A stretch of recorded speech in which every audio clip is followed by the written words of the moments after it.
come around to say hello. One-on-one, I'm so fly. You took a nosedive. Careful when you play on my level. For you, it's so. Hey, hello. Motorola Razr 50 Ultra. Flip the script. Hello, Moto. Dr. Jaishankar, you speak about the Prime Minister's visit to both Russia and Ukraine. There has been a lot of flack that your government has faced from the opposition. During elections, of course, Papa War Rukwa Denge was an interesting meme that came up. Do you think, realistically speaking, India can and will play, in the foreseeable future, a role to put an end to the war? Because, meeting with Putin and then with Zelensky, the body language, what did it convey to you? Look, Navika, during election times are times for polemics, they are time for memes. The fact is 20,000 Indian students got out, didn't they? That's the proof of the pudding. And they got out at a time when, in the middle of fighting, and at the time when they were getting out, the fighting had stopped. So the reality is there for everybody to see.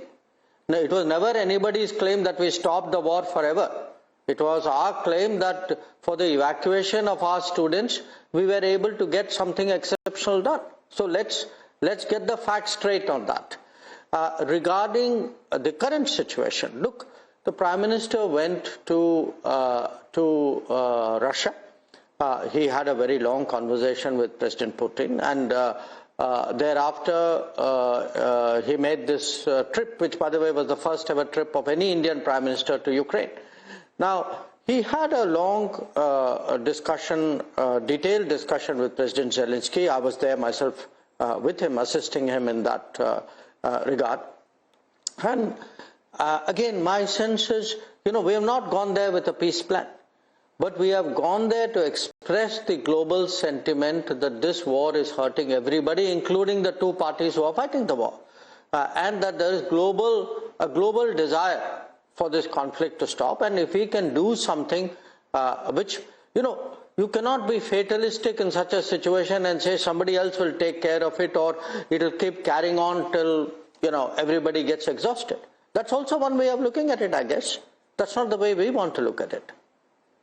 But Zelensky, so, again, I come back to it. The fact that you meet Russia and then go to Zelensky, to request for peace, has that gone down well? Because people expect us to be votaries of peace and meetings with Russia, oil contracts.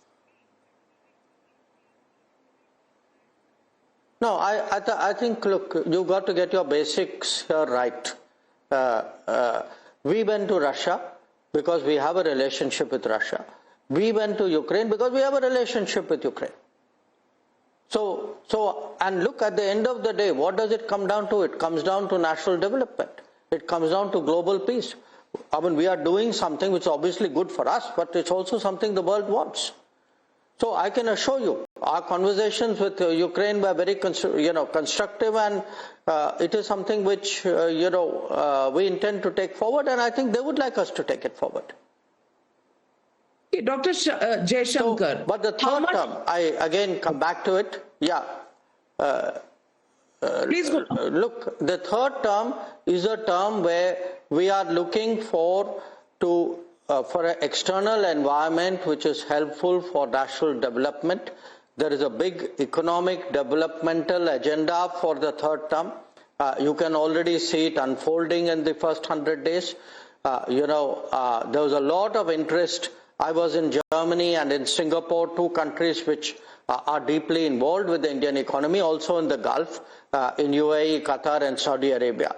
I think there's a lot of interest today in what we are doing in terms of industrial nodes, the 12 nodes we've announced, in terms of what we are planning on the semiconductor, the entire that particular domain, in our skilling programs, because there is a global appetite today to invest in India, to work with India, to have Indians working in the global workplace as well. And what we are doing in terms of security issues is to create a certain stability in the world so that our economic interests and those of the rest of the world will carry on.